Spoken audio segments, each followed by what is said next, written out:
are akudim, nikudim, and berudim. And this appears a number of times. One of the times it appears is in a dream state.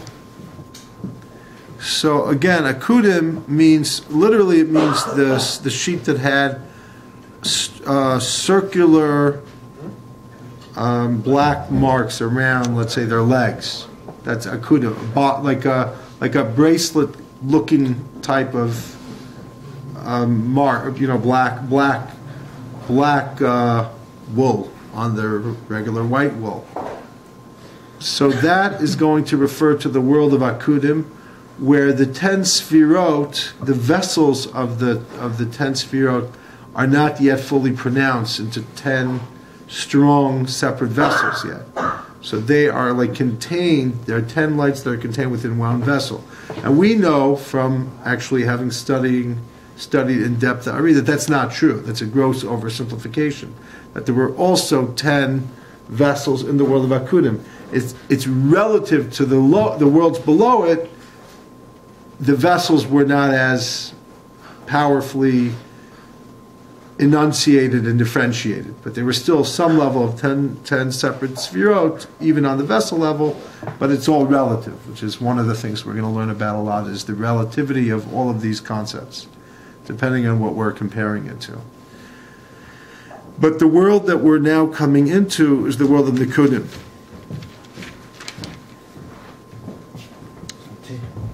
Thank you.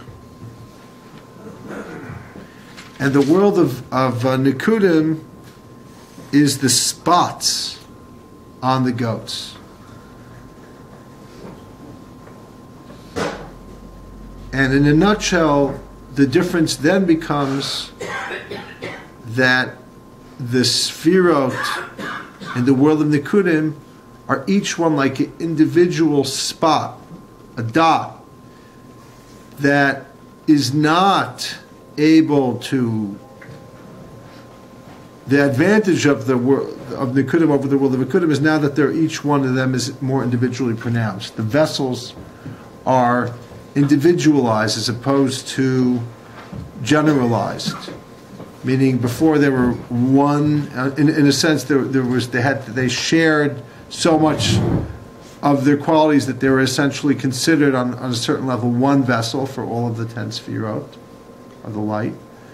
As opposed to Nikudim, it's not the case. Each light has its own individual sfira. That's what it would be represented by 10 dots. Maybe even 11. We'll talk about that's more complicated. Whether there's some people read in that there's actually 11 sfirot because they count Keter and Das in the world of Nikudim, but that's for later. And we'll talk about what's deficient in the world of Nikudim is that they were not able yet to be inter-inclusive of the other sfirot. Each sfira is its own sfira and doesn't know how to give and take, or to give and take in a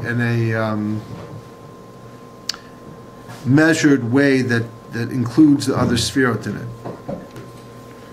And then finally there's Brudim, which means lines, which comes from the root of barad, like hail. But it's like the Halley's Comet. I know they're not etymologically related, but the idea of a streak. They actually say those sheep were black with white streaks. But that represents the inter-inclusion of the Sfirot in the world of Tikkun.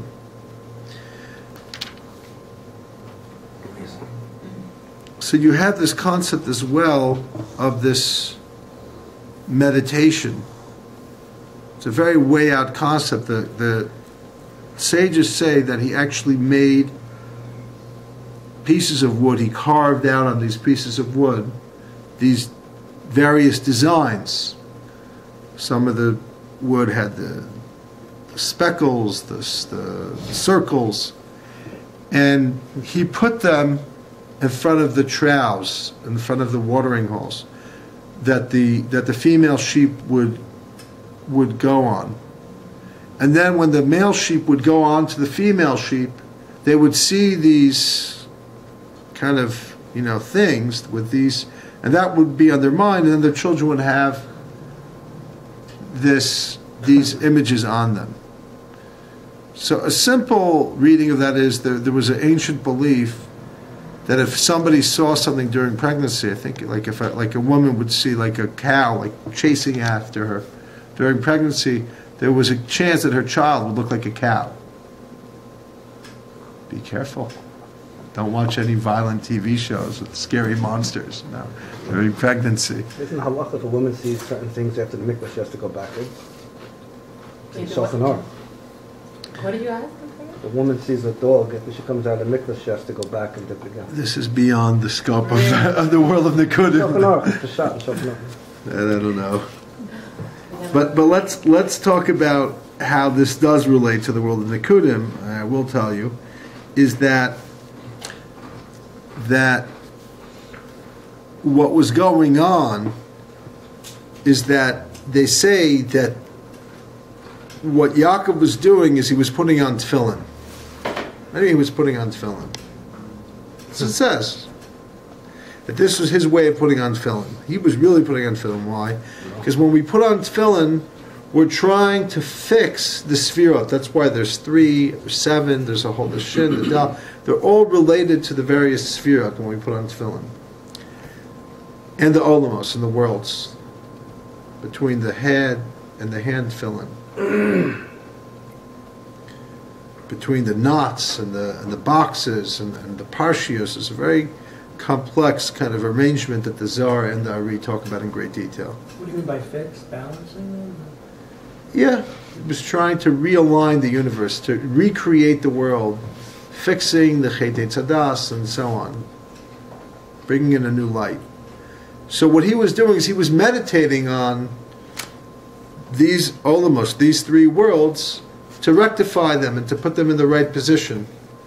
So automatically the sheep also were in the right position. Nice. And they came out the way they were supposed to come out. Or you could even say he was going back to the matrix of creation and kind of realigning it just so it would come out like this.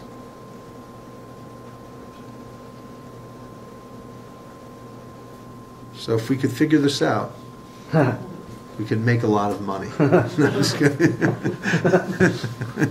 I'm just kidding. Maybe not. No. Somebody asked me yesterday if I believe in the Kabbalists that give the blessings. I say I believe in the theory of it.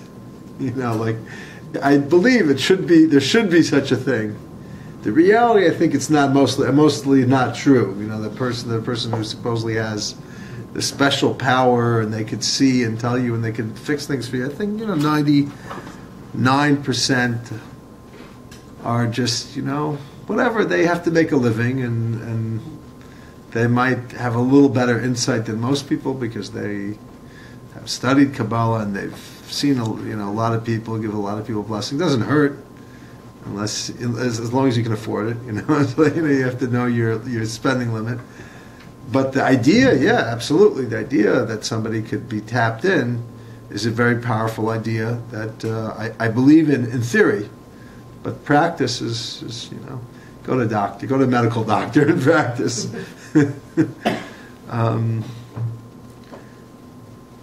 But it doesn't hurt. It doesn't hurt.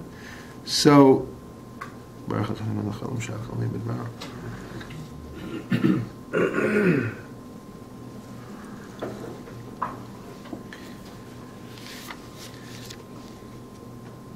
So where's the Rafi? Where's the psukim about Esav, the children of Esav? Yes.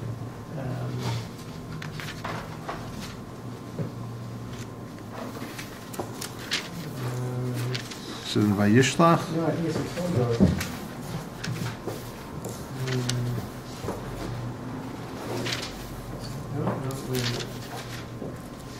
Oh, it's in